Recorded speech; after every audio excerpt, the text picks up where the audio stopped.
Iranians have been demonstrating against poor economic conditions for several days. This is not a moment.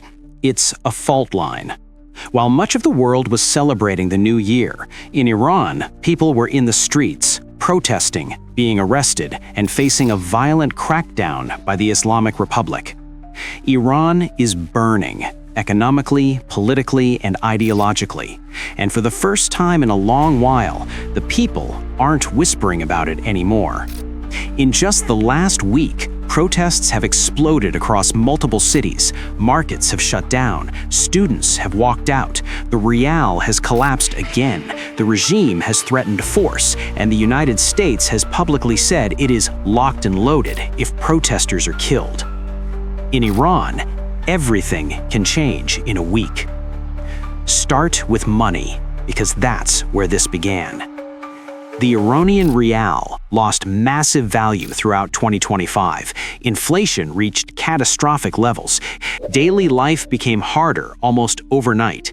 Food prices surged, medicine became difficult to obtain. But instead of easing pressure at home, the regime doubled down on regional military projects and ideological priorities. People who were already frustrated with the Islamic Republic started protesting. Within days, unrest spread through Tehran, Isfahan, Kurdish regions, and beyond. Workers, students, bazaar merchants, and ethnic minorities joined in. This was no longer one group shouting into the void. It was a society speaking at once. And as the protests spread, something else became impossible to ignore.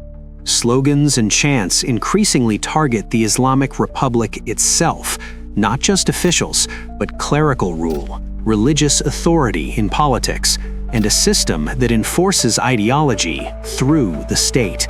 For many demonstrators, this is no longer about reforming policy. It is about refusing a religious order that governs in the name of religion while delivering economic collapse, repression, and isolation, the religious order that people of Iran has long rejected. That is the point where crackdowns historically harden. Inside Tehran, the response fractured almost immediately. Hardliners responded with threats, warnings, and force. Iran's leadership responded by going to the United Nations, warning that foreign interference would destabilize the country. In plain terms, any outside pressure will be used to rally nationalism and justify harsher repression at home. Now comes the most dangerous question. What happens next? There are three realistic paths forward. The first, and most likely, is survival through suppression. The state clamps down, protest leaders are arrested, the internet is throttled, and security forces remain visibly deployed. Limited economic concessions are offered, just enough to bleed off public anger. The protests fade, but resentment does not. This buys time, months, maybe years, without fixing anything. The second scenario is negotiated retrenchment. If elites fear the unrest could spiral out of control, the regime may reshuffle leadership, offer economic relief, and stage controlled reforms. There will be televised meetings, new ministers, and promises of change. This creates breathing room.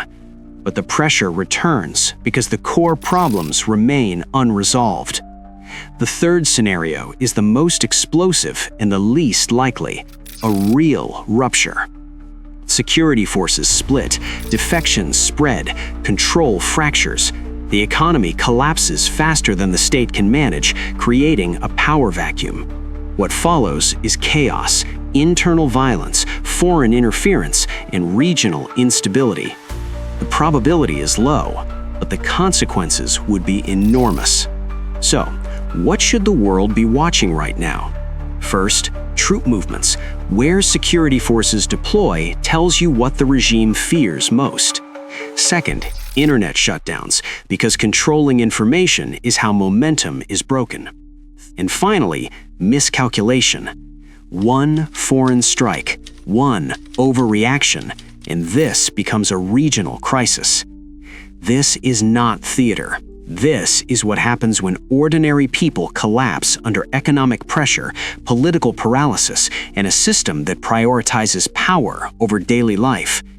For most Iranians, there is no clean path forward, only pain, risk, and courage.